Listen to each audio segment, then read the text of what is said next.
लखनऊ के लोक भवन में योगी आदित्यनाथ ने 1228 नर्सिंग अधिकारियों को नियुक्ति पत्र वितरित किए और कहा कि विदेशों में भारतीय नर्सों की मांग तेजी से बढ़ रही है और उन्होंने सुझाव दिया कि नर्सिंग कोर्स में विदेशी भाषाएं भी शामिल की जाएं ताकि युवाओं को वैश्विक अवसर मिल सके। सीएम ने बताया कि 9 वर्षों में प्रदेश में स्वास्थ्य ढांचे में बड़ा सुधार हुआ और लाखों युवाओं को रोजगार मिला।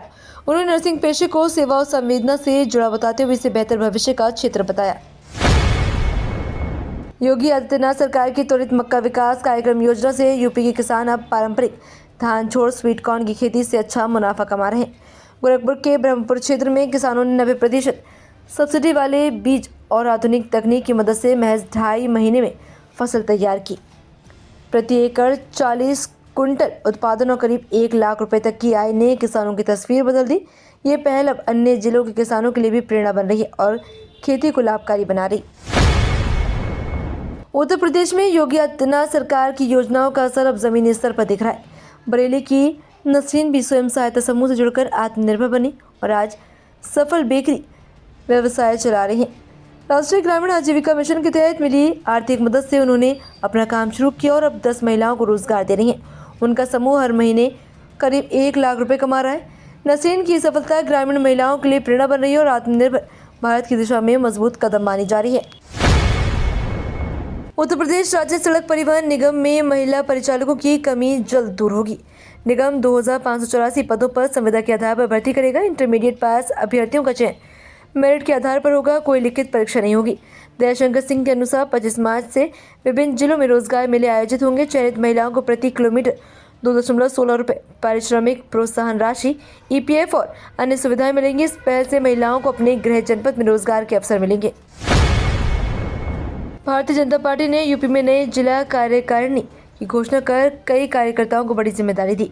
उत्तर और दक्षिण जिलों की टीम में कई पुराने चेहरों के साथ नए लोगों को भी मौका मिला। युवा मोर्चा से जुड़े कई नेताओं का कद बढ़ाकर उन्हें अहम पद दिए गए।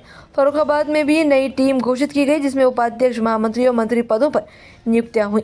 नई टीम के जरिए संगठन और मजबूत करने और आगामी चुनावों की तैयारी को गति देने का प्रयास किया जा रहा है। लखनऊ स्थित सपा कार्यालय में समाजवादी पार्टी द्वारा महिला सम्मान समारोह आयोजित किया गया। इस मौके पर अखिलेश यादव और डिम्पल यादव ने विभिन्न क्षेत्रों में उत्कृष्ट कार्य करने वाली महिलाओं को सम्मानित किया। अखिलेश यादव ने कहा कि जिस समाज में महिलाओं का सम्मान नहीं होता वे आगे नहीं बढ़ सकता।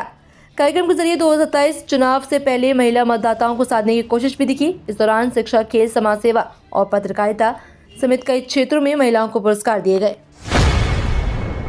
मथुरा में फरसा वाले बाबा की मौत के बाद हुए बवाल में पुलिस ने बड़ी कार्रवाई करते हुए 16 आरोपियों को गिरफ्तार किया। छाता और कोसीकला थाने में कुल 28 नामजद 250 अज्ञात लोगों के खिलाफ मुकदमा दर्ज हुआ। घटना के दौरान प्रदर्शनकारियों ने आगरा दिल्ली हाईवे जाम कर पुलिस पर पथराव किया और सरकारी वाहनों को नुकसान पहुंचाया। पुलिस के अनुसार बाबा की मौत सड़क हादसे में हुई थी, जबकि अफवाह फैलाकर हिंसा भड़काई गई। प्रशासन ने लोगों से शांति बनाए रखने और भ्रामक खबरों से बचने की अपील की। लखनऊ में आयोजित बैठक में मायावती ने बहुजन समाज से चुनावी लालच के बचने की अपील की। उन्होंने कहा कि प्रलोभनों में आने पर 5 साल बुरे दिन बन सकते हैं। बहुजन समाज पार्टी सुप्रीमो ने कार्यकर्ताओं से एकजुट होकर सत्ता में वापसी के लिए काम करने को कहा। उन्होंने बसपा सरकार के कार्यकाल को कानून व्यवस्था, सर्व समाज की सुरक्षा के लिए उदाहरण बताया। साथ ही आगामी डॉक्टर भीमराव अम्बेडकर जयंती को मिशनरी उद्देश्य के साथ मनाने की अपील की। भारतीय रुपये की गिरावट पर अवधेश प्रसाद ने सरकार पर निशाना साधा। उन्होंने कहा कि गलत नीतियों और कमजोर विदेश नीति के कारण रुपया लगातार कमजोर हो रहा है। समाजवादी पार्टी सांसद के अनुसार इसका असर आम जनता पर पड़ रहा है, जिससे महंगाई बढ़ रही है। पेट्रोल, डीजल, रसोई गैस और जरूरी सामान महंगे हो रहे हैं। उन्होंने चेतावनी दी कि अगर समय रहते सुधारात्मक कदम नहीं उठाए गए तो अर्थव्यवस्था और आम लोगों की स्थिति और खराब हो सकती है। वाराणसी में गंगा नदी में नाव पर इफ्तार पार्टी को लेकर विवाद बढ़ गया। अखिलेश यादव के बयान पर भाजपा मंत्री बेबी रानी मौर्य ने तीखी प्रतिक्रिया दी। उन्होंने कहा कि गंगा हिंदुओं की आस्था का प्रतीक है और इसमें गंदगी, हड्डियां फेंकना गलत है। वहीं अखिलेश यादव ने कार्रवाई पर सवाल उठाते हुए दोहरे मापदंड का आरोप लगाया। इस मुद्दे पर सपा और भाजपा के बीच सियासी टकराव तेज हो गया और मामला धार्मिक आस्था बनाम भेदभाव की बहस में बदल गया।